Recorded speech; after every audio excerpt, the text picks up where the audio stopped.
Of light through a prism, prism से प्रकाश का वर्ण विक्षेपन।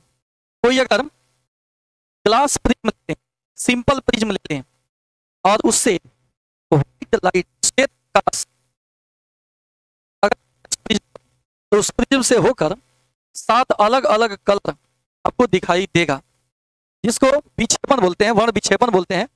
और वो स्पेक्ट्रम कहलाता है, जो उस 7 को कलर दिखेगा उसको स्पेक्ट्रम बोलते हैं। तो यही हम लोग को पढ़ना है, प्रिज्म से प्रकाश का वर्ण विक्षेपन, dispersion of light through a prism. क्या है समझ लीजिए। The phenomenon of splitting, splitting माने टूटना होता है, बिखरना होता है।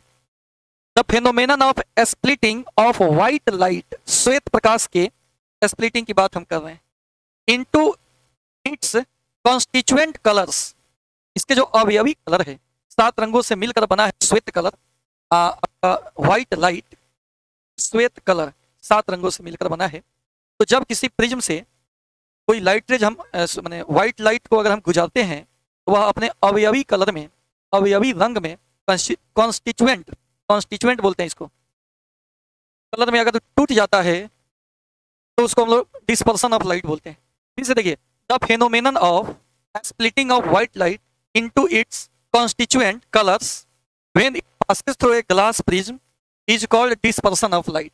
फिर से समझिए, the phenomenon of splitting of white light into its constituent colors when it passes through a glass prism is called dispersion of light। जब श्वेत प्रकाश कांच की किसी प्रिज्म से गुजरता है तो वह अपने अवयवी रंगों में विभक्त हो जाता है, टूट जाता है, और इसी घटना को प्रकाश का वर्ण विक्षेपन कहते हैं, जैसा कि एक फिगर बना के हम समझाए हैं, जैसा कि एक फिगर बना के समझाए हैं। अच्छा, बफरिंग कर रहा है, उसमें हमारा गलती नहीं है भाई। देखा जाए, जैसे कोई यहां से a beam of white light, white light का एक बीम यहां से आया,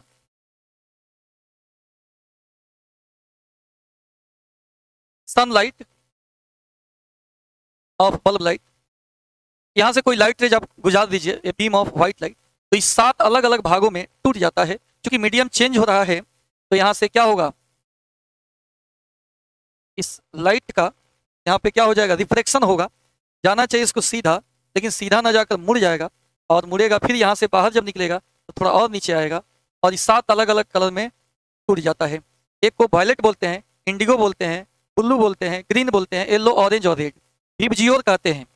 विबजियोर याद रखिएगा, ट्रिक है, VIBGYOR, विबजियोर, विबजियोर, विबजियोर यानी violet, indigo, blue, green, yellow, orange और रेड में टूट जाता है।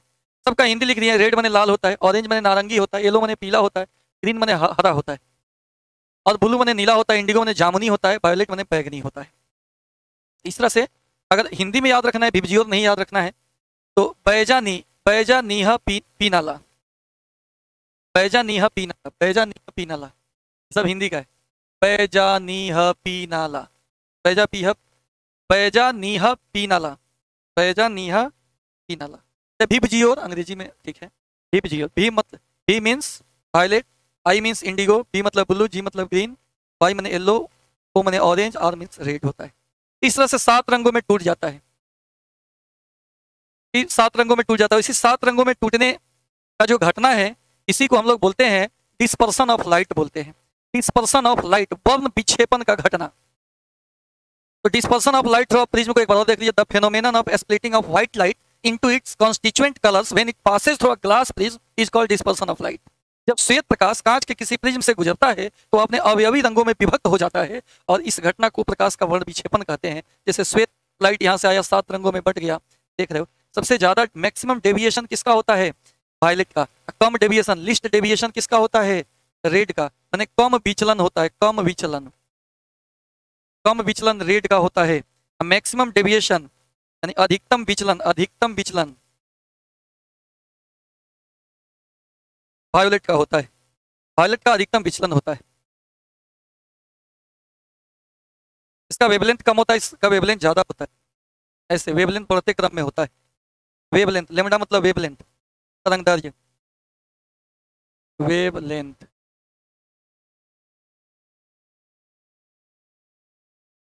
तरंगदैर्घ्य। अब आखिर इस 7 अलग अलग कलर जो है वो पर्दा पर अलग अलग जगह क्यों दिखाई देता है, इस डिस्पर्सन का क्या कारण है, इस वर्ण विक्षेपण का क्या कारण है, इस कारण को थोड़ा सा हम लोग देख लेंगे, नहीं तो टॉपिक अधूरा रह जाएगा। बिल्कुल बिल्कुल, नहीं तो टॉपिक अधूरा रह जाएगा। थोड़ा छुट्टी है, इसमें थोड़ा दबा के हम पढ़ाएंगे ही, कोर्स भी करना है, कंप्लीट करना है। ये सब क्या है, थ्योरी है, इसको फिर दोबारा आप देखते रहिएगा। न्यूमेरिकल्स भी आपको करा ही रहे हैं साथ साथ में। कॉज ऑफ डिस्पर्सन, देखिए कॉची फार्मूला होता है। कॉची फार्मूला ऐसे तो आपको ग्रेजुएशन में पढ़ना है, इसका प्रूफ पढ़ना है, लेकिन कॉची फार्मूला को यहाँ पे हम लिख दिए हैं कि रिफ्रैक्टिव इंडेक्स और कॉची फार्मूला क्या होता है, तो relation between refractive index and wavelength of light. तो ये होता है म्यू बराबर ए प्लस बी बटा लेमडा स्क्वायर, जहाँ पे ए और बी क्या है, कॉची कांस्टेंट है, और लेमडा क्या है, वेवलेंथ ऑफ लाइट है। तो अलग अलग वेवलेंथ रहेगा तो अलग अलग रिफ्रैक्टिव इंडेक्स होगा, अलग अलग रिफ्रैक्टिव इंडेक्स होगा तो उस केस में अलग अलग डेविएशन होगा। और यही कारण है कि अलग अलग कलर का अलग अलग रिफ्रैक्टिव इंडेक्स होने के कारण यह जो है अलग अलग डेविएशन इसका होता है, और सबका विचलन कोण अलग अलग होता है, तो सब कलर हमको दिखाई दे देता है। फिर से देखिए कॉची फार्मूला क्या है कि आपका रिफ्रैक्टिव इंडेक्स ए बराबर म्यू बराबर ए प्लस बी बटा लेमडा स्क्वायर। तो यहाँ रिफ्रैक्टिव इंडेक्स जो होता है अपवर्तनांक, ये जो है वेवलेंथ के स्क्वायर के इनवर्सली प्रोपोर्शनल होता है। तो आप जानते हैं कि रेड कलर का वेवलेंथ पढ़ाए थे 8वां चैप्टर में, तो 9वां पढ़ा रहे हैं। रेड का वेवलेंथ सबसे ज्यादा होता है, वायलेट का सबसे कम होता है। तो इस प्रकार यहाँ ज्यादा वैल्यू रखेंगे तो वैल्यू कम आएगा, कम रखेंगे तो ज्यादा होगा। जिसका ज्यादा, रेड का ज्यादा ही है तो रेड के लिए रिफ्रैक्टिव इंडेक्स कम होगा, और रिफ्रैक्टिव इंडेक्स अगर कम हो गया रेड का तो डेविएशन तो अभी हम लोग पढ़े ही हैं, डेविएशन। तो अगर रेड के लिए डेविएशन लिखेंगे तो यहाँ भी रेड लिखा जाएगा, वायलेट के लिए लिखेंगे तो यहाँ भी वायलेट लिखाएगा। अब आप इधर जान गए हो कि रेड का डेविएशन कम होगा, रिफ्रैक्टिव इंडेक्स कम होगा, वायलेट का ज्यादा होगा। तो रेड का रिफ्रैक्टिव इंडेक्स कम है तो कम में से एक घटा के गुना करना है तो कम मिलेगा, आई ज्यादा होता है तो ज्यादा में से कम घटाएंगे तो ज्यादा ही मिलेगा, यानी वायलेट का डेविएशन ज्यादा होगा रेड की अपेक्षा। इसका मतलब red colour deviates least and violet colour deviates most. इसका मतलब हो गया लाल रंग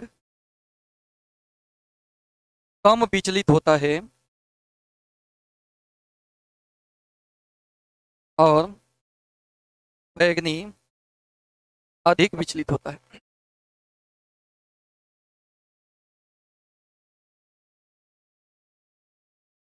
तो आज रहने देते हैं इतना ही। आज का क्लास बड़ा इंपॉर्टेंट क्लास था, इस लेक्चर को 2 बार 3 बार आप देखिएगा, ठीक है। अब हम एंगुलर डिस्पर्सन की बात करेंगे अगले क्लास, वो भी बहुत इंपॉर्टेंट टॉपिक है। आज के लिए इतना ही, फिर मिलते हैं अगले क्लास। Thank you.